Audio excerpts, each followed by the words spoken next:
পিকে tutorial hub চ্যানেলের আরেকটি নতুন ভিডিওয়ে আমার সকল প্রিয় দর্শক এবং ভিউয়ার্স বন্ধুদের স্বাগত জানাই।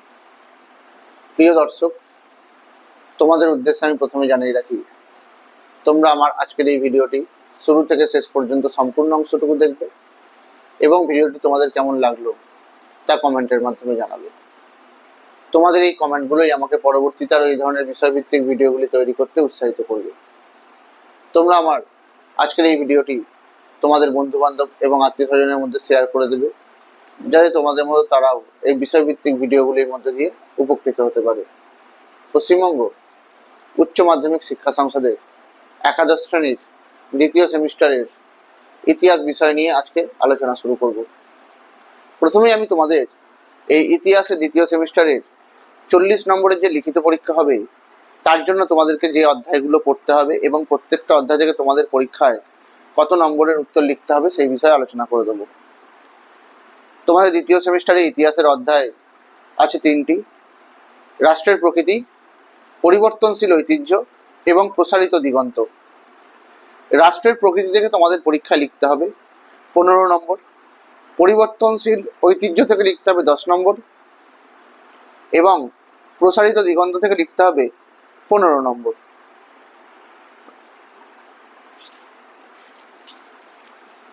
আজকে আমি তোমাদের রাষ্ট্রের প্রকৃতি বা নেচার অফ স্টেট এই অধ্যায়টা নিয়ে আলোচনা শুরু করব।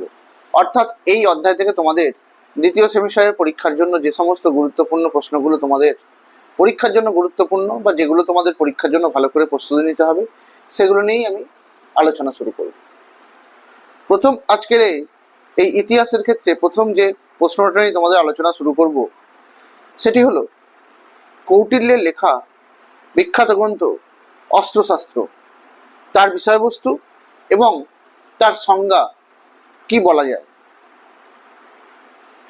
প্রথমে আসি অর্থশাস্ত্রের সংজ্ঞায় কি বলা হয়েছে।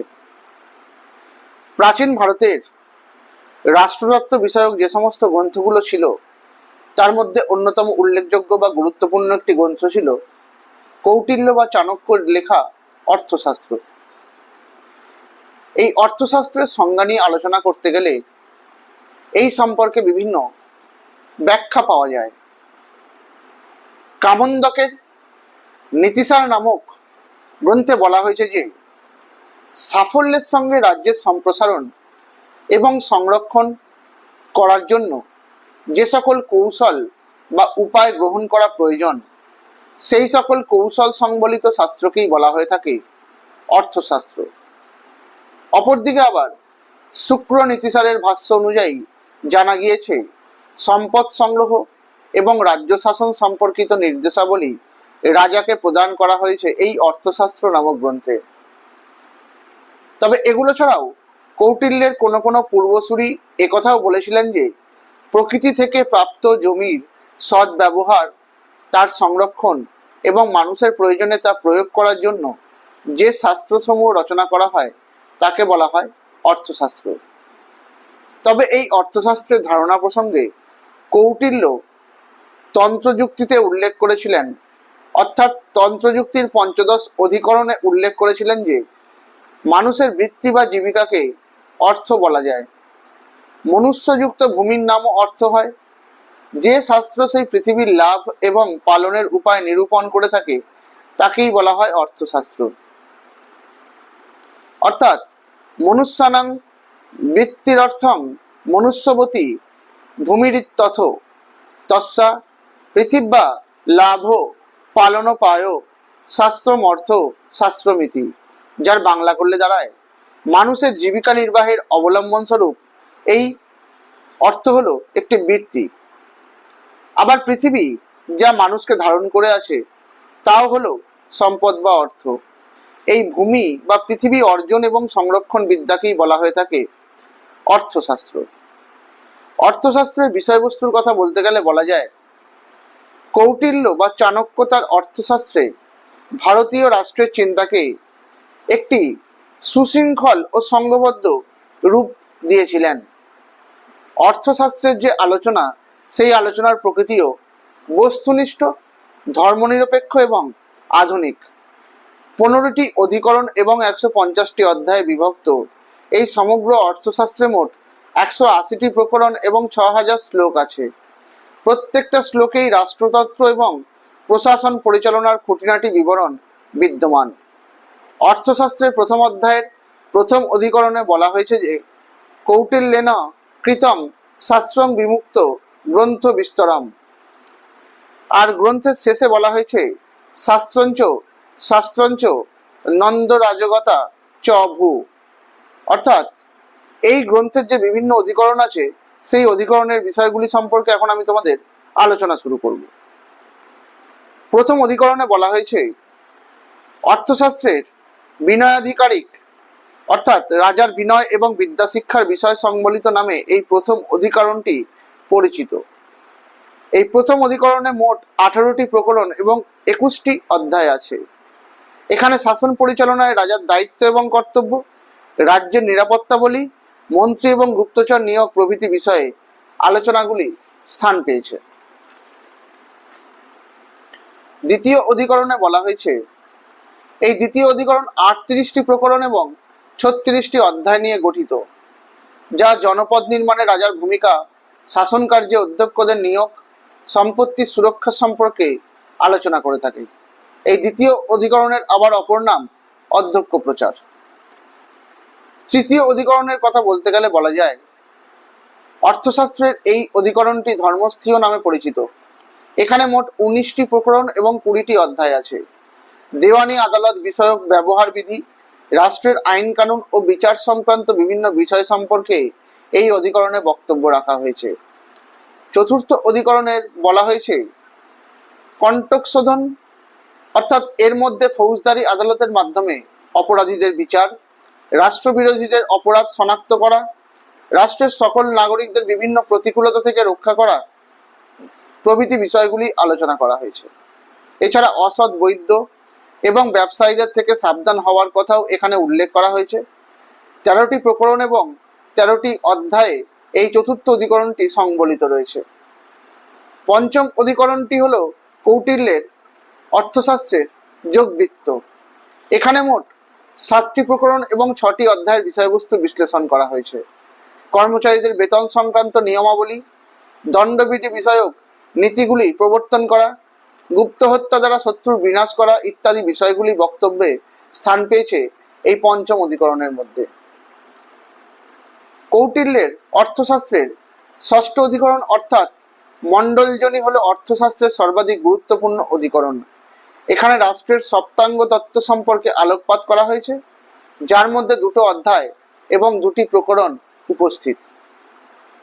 কৌটিল্যের অর্থশাস্ত্রের 29টি প্রকরণ এবং 18টি অধ্যায় নিয়ে গঠিত হয়েছে সারগুণ বা সারগুণ্য নামে পরিচিত সপ্তম অধিকরণ, যেখানে মূলত পরাক্রান্ত রাজা শত্রুদের সঙ্গে যুদ্ধে জয়লাভের পদ্ধতি, সন্ধির মাধ্যমে প্রতিবেশী রাজ্যগুলির সঙ্গে রাজার সম্পর্ক স্থাপন প্রভৃতি বিষয়সমূহগুলি স্থান পেয়েছিল।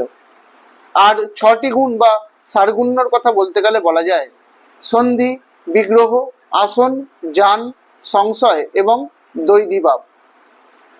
অর্থশাস্ত্রের অষ্টম অধিকরণ অর্থাৎ ব্যসনাধিকারিকের মূল আলোচ্য বিষয় হিসেবে অপরাধীদের দ্বারা সংগঠিত বিপদ, অসৎ ব্যক্তিদেরকে শনাক্ত করা এবং তাদের হাত থেকে রক্ষার উপায় প্রভৃতি উল্লেখযোগ্য বিষয়গুলি এই অধিকরণে স্থান লাভ করেছে।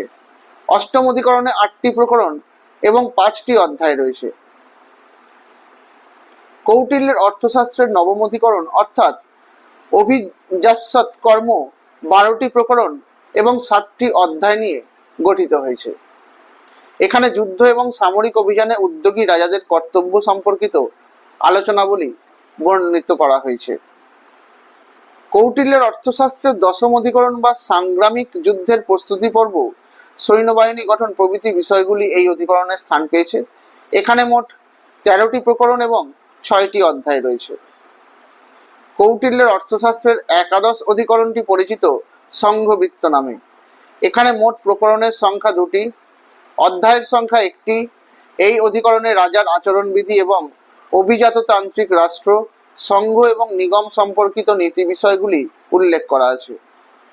কৌটিল্যের অর্থশাস্ত্রের দ্বাদশ অধিকরণ আবলিয়স নামে পরিচিত, যেখানে দুর্বল রাজা কিভাবে বিপদমুক্ত হবেন সেই বিষয় সম্পর্কেই আলোচনা করা হয়েছে। এই অধিকরণে 9টি প্রকরণ এবং 5টি অধ্যায় উপস্থিত রয়েছে।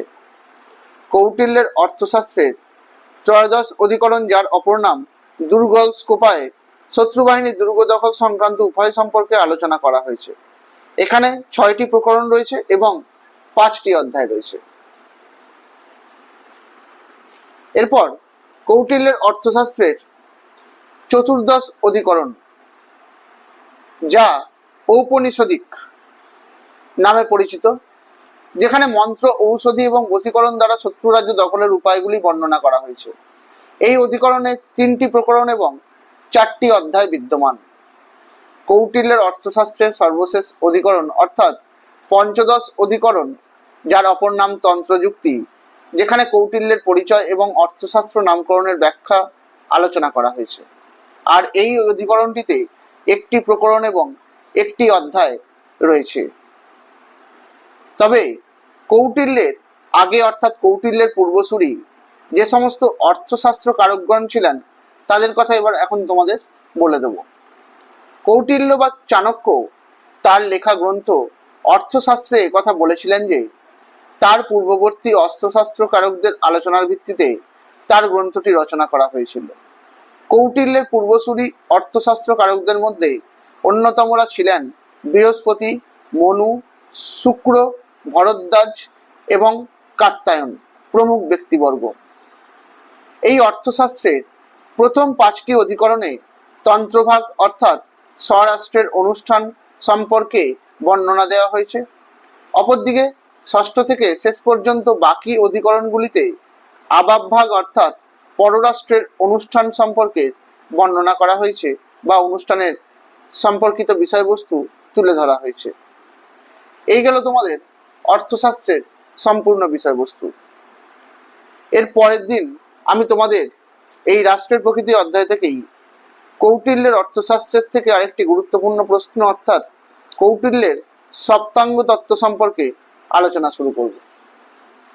তোমরা আমার আজকের এই ভিডিওটি লাইক করে দেবে, কমেন্ট করবে, শেয়ার করে দেবে। আমার চ্যানেল নতুন দেখে থাকলে চ্যানেলটি সাবস্ক্রাইব করে দেবে, পাশে থাকা বেল আইকনটি প্রেস করে দেবে যাতে তোমরা আমার ভিডিওর নোটিফিকেশনগুলো পেতে পারো। তোমরা আমার ফেসবুক পেজে ফলো করে দেবে আর ইনস্টাগ্রামে ফলো করে দেবে। ধন্যবাদ।